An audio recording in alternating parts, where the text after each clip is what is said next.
Hi there, welcome to Mentoring with Mitch. I'm Paul Mitchell, leadership coach, author and founder of The Human Enterprise. And in Mentoring with Mitch, we answer your questions about leadership in all walks of life, at work, at home and in your community. And today's question comes from a general manager, a senior person in corporate services in a private organisation. So let's just read the question, and it's a very fair one as well. Whilst acknowledging the process and legal requirements of Fair Work Australia and the cost of recruiting and retraining, what are the triggers, and I think that's the key word, what are the triggers that should determine when a manager should continue to persist with an underperforming employee using a performance management plan or other techniques to the possible detriment of the rest of the team, or decide to cut them loose? And I think that's the key term, cut them loose. Well, I think we need to call on the work of one of the greatest management consultants of all time, that is Kenny Rogers. You got to know when to hold them, know when to fold them, know when to walk away and know when to run. It's a joke. But it is an interesting question. Do you keep on investing in that person, or is there a time where it's just not going to work? Here's something that we often suggest in our leadership development programs. And I'll give you the top line. There's a lot more to this, but it could be a technique that might work or might give you at least a first step. We call it doing a BASK analysis. And why do we call it that? Because your job for every person in your team is to help them really shine, to help them bask in the light.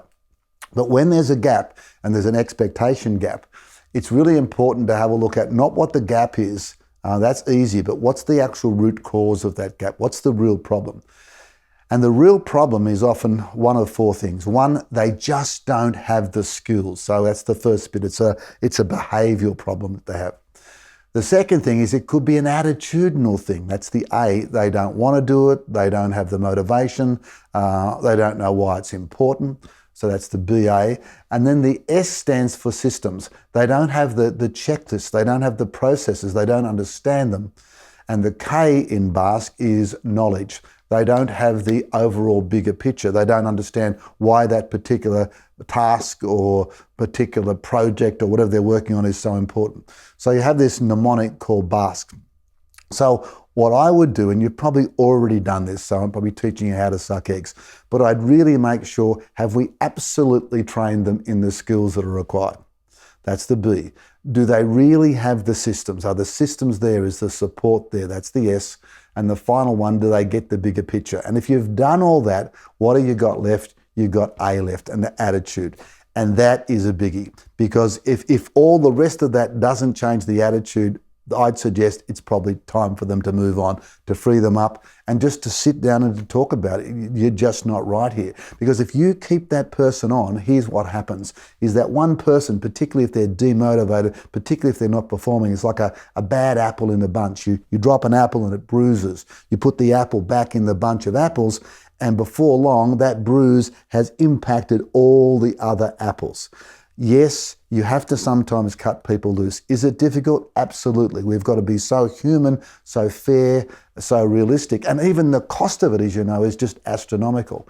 But I think if you do a BASK analysis and you come to a point where it's really attitudinal, then it might be time for them to move on. Look, over the years I find you can teach people systems, you can give them the knowledge, you can teach people skills, but that attitude is the key.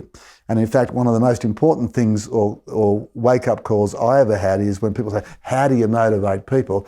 I normally answer, you don't. You hire them. And because if your job is to motivate people and try to get them motivated, then something's wrong. So I hope that helps in terms of when do you cut them loose. And I totally get your respect in regard to doing it fairly and certainly following Fair Work Australia policies. Hey, thanks for watching. I hope that's helped, or at least given you a couple of first steps.